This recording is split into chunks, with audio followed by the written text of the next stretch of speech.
സംസ്ഥാനത്ത് താപനില 40 ഡിഗ്രി സെൽഷ്യസിന് മുകളിലേക്ക് ഉയർന്ന പശ്ചാത്തലത്തിൽ മുന്നറിയിപ്പുമായി മുഖ്യമന്ത്രി പിണറായി വിജയൻ. പാലക്കാട്, കൊല്ലം, തൃശൂർ ജില്ലകളിൽ കേന്ദ്ര കാലാവസ്ഥാ വകുപ്പ് ഔദ്യോഗികമായി ഉഷ്ണതരംഗ മുന്നറിയിപ്പ് പ്രഖ്യാപിച്ചിരിക്കുകയാണ്. അന്തരീക്ഷത്തിൽ ഈർപ്പം കൂടുതലായതിനാൽ മറ്റ് ജില്ലകളിലും അനുഭവപ്പെടുന്ന ചൂട് വളരെ കൂടുതലാണ്. ഈ സാഹചര്യത്തിൽ നാം എല്ലാവരും അതീവ ജാഗ്രത പുലർത്തേണ്ടതുണ്ട്. ചൂട് വർദ്ധിക്കുന്നത് ഗുരുതരമായ ആരോഗ്യ പ്രശ്നങ്ങൾക്കും ജീവഭായത്തിനും വരെ കാരണമായേക്കാം. അതിനാൽ പറയുന്ന സുരക്ഷാ നിർദ്ദേശങ്ങൾ എല്ലാവരും കർശനമായി പാലിക്കണം. പകൽ 11 മുതൽ 3 വരെ പുറത്തിറങ്ങരുത്. ഈ സമയത്ത് നേരിട്ട് വെയിലേൽക്കുന്നത് ഒഴിവാക്കുക. കോവിഡ് കാലത്തെ പോലെ ഇതൊരു സെൽഫ് ലോക്ക്ഡൌൺ സമയമായി കണ്ട് അനാവശ്യ യാത്രകളും പുറംപണികളും ഒഴിവാക്കാൻ ശ്രദ്ധിക്കണം.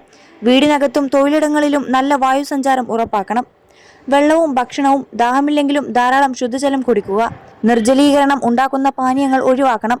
പോഷക സമൃദ്ധമായ ഭക്ഷണങ്ങൾ കഴിക്കാൻ ശ്രദ്ധിക്കുക. ഇളം നിറത്തിലുള്ള അയഞ്ഞ കോട്ടൺ വസ്ത്രങ്ങൾ ധരിക്കുക.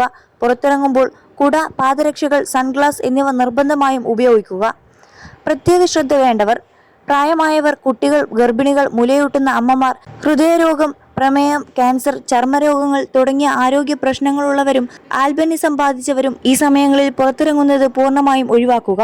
21 ലക്ഷത്തോളം സന്തുഷ്ടരായ ഉപഭോക്താക്കളും 2 ലക്ഷത്തോളം തിമിര ശസ്ത്രക്രിയകളും പൂർത്തിയാക്കിയ മലബാറിലെ ഏക കണ്ണാശുപത്രി Alsalama high hospital, hospital road, Perinthalmanna. പൊതുപരിപാടികൾക്ക് നിയന്ത്രണം. പകൽ 11 മുതൽ 3 വരെ തുറസായ സ്ഥലങ്ങളിലെ പൊതുയോഗങ്ങൾ, കലാകായിക പരിപാടികൾ എന്നിവ പാടില്ല. ഉത്സവങ്ങളിലെ പകൽപൂരങ്ങൾ, ആന എഴുന്നള്ളിപ്പ്, വെടിക്കെട്ട് എന്നിവ ഒഴിവാക്കുകയോ സമയക്രമീകരണം നടത്തുകയോ വേണം. തീപിടുത്ത സാധ്യതകൾക്കെതിരെ കനത്ത കരുതൽ വേണം. മിണ്ടാപ്രാണികളെ മറക്കരുത്. വളർത്തുമൃഗങ്ങൾക്കും തെരുവിലെ മൃഗങ്ങൾക്കും കുടിവെള്ളവും തണലും ഉറപ്പാക്കണം. പകൽ സമയത്ത് അവയെ മേയാൻ വിടരുത്. കടുത്ത ചൂടിൽ മൃഗങ്ങൾക്ക് അസ്വസ്ഥതയുണ്ടാക്കുമെന്നതിനാൽ വന്യജീവികളുടെയും തെരുവുനായ്ക്കളുടെയും ആക്രമണ സാധ്യതകൾക്കെതിരെയും ജാഗ്രത വേണം. സർക്കാർ സംവിധാനങ്ങൾ സജ്ജം. പകൽ സമയത്തെ പുറംപണികൾ ഒഴിവാക്കുന്നതിനായി തൊഴിൽ വകുപ്പ് ജോലി സമയം പുനഃക്രമീകരിച്ചിട്ടുണ്ട്. ഇത് കർശനമായി പാലിക്കണം. പകൽ സമയത്തെ തൊഴിലുറപ്പ് ജോലികൾ പൂർണ്ണമായും നിർത്തിവെക്കാൻ നിർദ്ദേശം നൽകി. ട്രാഫിക് പോലീസുകാർക്ക് കുടിവെള്ളവും തണലും ഉറപ്പാക്കാനും യൂണിഫോമിൽ ഇളവ് നൽകാനും നിർദ്ദേശിച്ചിട്ടുണ്ട്. പ്രാഥമിക ആരോഗ്യ കേന്ദ്രങ്ങൾ ഉൾപ്പെടെയുള്ള ആശുപത്രികളിലും ആംബുലൻസുകളിലും സൂര്യാഘാതം നേരിടാനുള്ള പ്രഥമ ശുശ്രൂഷ സജ്ജീകരണങ്ങൾ ഒരുക്കിയിട്ടുണ്ട്.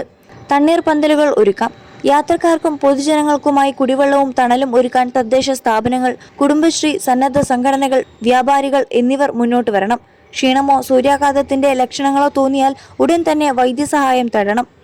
മറ്റൊരാൾക്ക് ബുദ്ധിമുട്ട് അനുഭവപ്പെടുന്നതായി കണ്ടാൽ അവരെ ഉടൻ തണലിലേക്ക് മാറ്റിക്കടത്തുകയും ശരീരം തണുപ്പിക്കാൻ ശ്രമിക്കുകയും വൈദ്യസഹായം ലഭ്യമാക്കുകയും ചെയ്യുക.